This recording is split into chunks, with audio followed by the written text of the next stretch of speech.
Salut à toi, aujourd'hui on va voir dans quel piège fiscal les jeunes entrepreneurs tombent et comment l'éviter. La plupart des entrepreneurs, lorsqu'ils débutent, sont focalisés donc sur leur activité et oublient un petit peu de planifier donc leur fiscalité.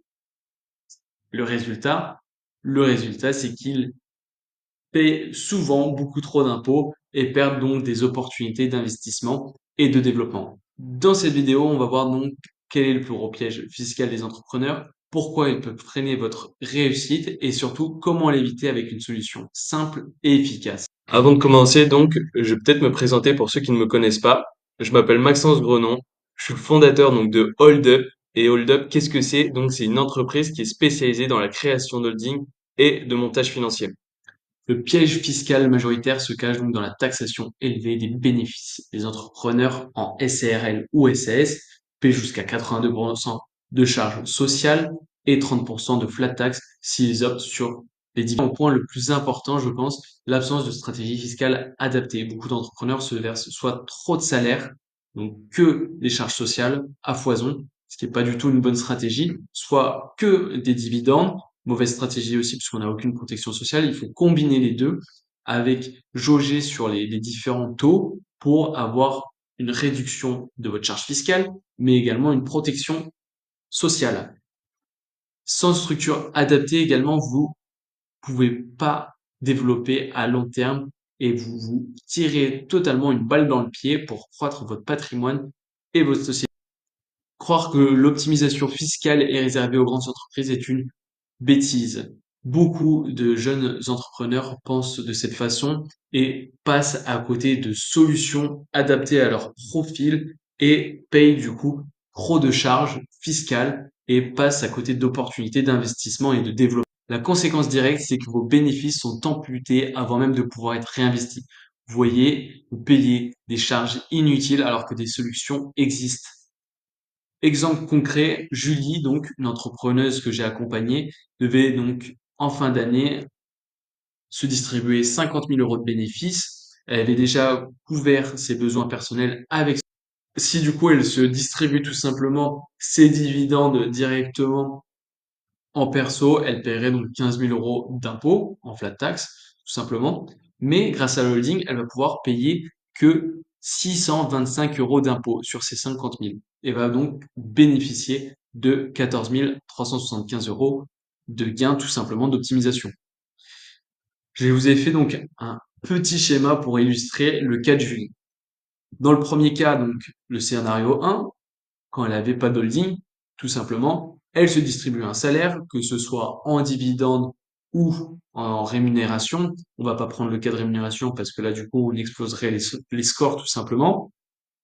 En dividende, donc sur ces 50 000, elle aurait perçu que 35 000 euros. Elle aurait payé donc 15 000 euros de flat tax. A contrario, si elle a une holding, donc le scénario 2, celui qu'on a mis en place, elle avait pu se payer donc le nécessaire pour vivre et suivre son train de vie via le salaire pour avoir une protection sociale.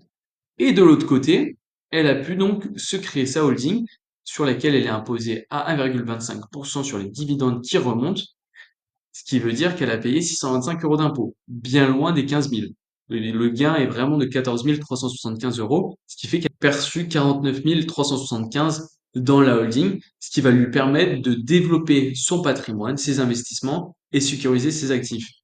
Donc, elle a gagné, au lieu de pouvoir réinvestir 35 000, elle peut maintenant en investir 49 300. Pourquoi ce piège est dangereux? Tout d'abord parce que vous perdez des liquidités.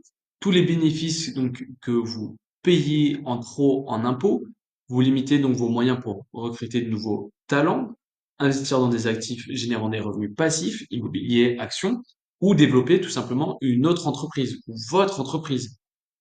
Exemple, avec 15 000 euros économisés, vous pourriez investir dans des SCPI, de l'immobilier locatif, papier totalement passif, offre un rendement en moyenne de 6%, ce qui représenterait donc 900 euros de revenus annuels. Si vous le faites chaque année, c'est un peu l'effet boule de neige. C'est-à-dire que un an, ça va peut-être pas changer votre vie, mais au bout de 10, ce sera pas du tout la même chose. Dans ce second point, donc, les charges sociales inutiles. Et oui, si vous payez trop de charges sociales, il y a une grande partie qui ne sert strictement à rien et que vous jetez un petit peu par la fenêtre. faut bien comprendre qu'il faut optimiser entre dividendes et salaires pour optimiser la rémunération globale. Dans certains cas où il est très facile de réduire donc votre charge sociale de 30%. Enfin donc les charges sociales inutiles. Une rémunération mal équilibrée, 100% en salaire par exemple, entraîne une hausse significative des prélèvements, puisque vous payez trop de charges sociales, et à l'inverse, en dividende, vous ne payez zéro charge sociale, mais du coup, vous ne l'êtes pas du tout protégé socialement. De nombreux entrepreneurs débutants choisissent donc une rémunération exclusivement salariale, dans la majorité des cas, ce qui alourdit considérablement leurs charges. En adoptant une stratégie de rémunération optimisée, vous pourriez réduire vos charges sociales de 30% assez facilement. Enfin, donc pour faire simple, si vous n'avez rien prévu, vous laissez beaucoup d'argent de côté, il pourrait être utilisé de façon plus intelligente pour vous développer, pour faire grandir votre société ou investir dans de nouveaux projets, tout simplement. Enfin, donc, quelle est la solution? C'est la création d'une holding et on va voir pourquoi. Si vos bénéfices dépassent vos besoins personnels, la holding devient un outil clé pour optimiser votre fiscalité et faire grandir votre patrimoine. C'est également la première étape pour mettre en place des stratégies financières efficaces comme les montages financiers. Elle offre plusieurs avantages. Économie fiscale immédiate. Une holding vous permet de réduire votre imposition dès la première année et les années suivantes. La croissance du patrimoine également et une meilleure gestion. Les liquidités inutilisées peuvent être investies dans des placements comme l'immobilier, les actions, les obligations, les cryptos, etc. ou même l'acquisition d'autres sociétés. Elle vous offre également une sécurité et une sérénité. Le holding sépare vos actifs personnels de vos actifs professionnels. Ainsi, elle protège votre patrimoine en cas de litige ou en cas de crise. Une gestion donc optimisée permet de se concentrer sur la croissance de votre entreprise sans stress fiscal. Pourquoi agir dès maintenant?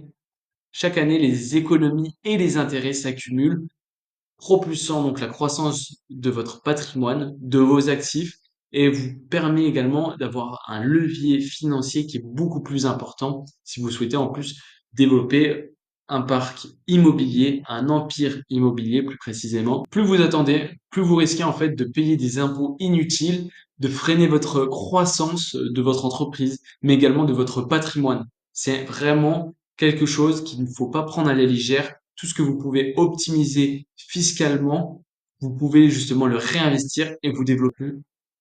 J'espère sincèrement que cette vidéo vous a plu. Si vous êtes intéressé par ce sujet, je vous invite fortement à vous abonner. Et si vous avez des questions sur la holding, sur les montages financiers, n'hésitez pas à me contacter. J'aurai plaisir à répondre à vos questions.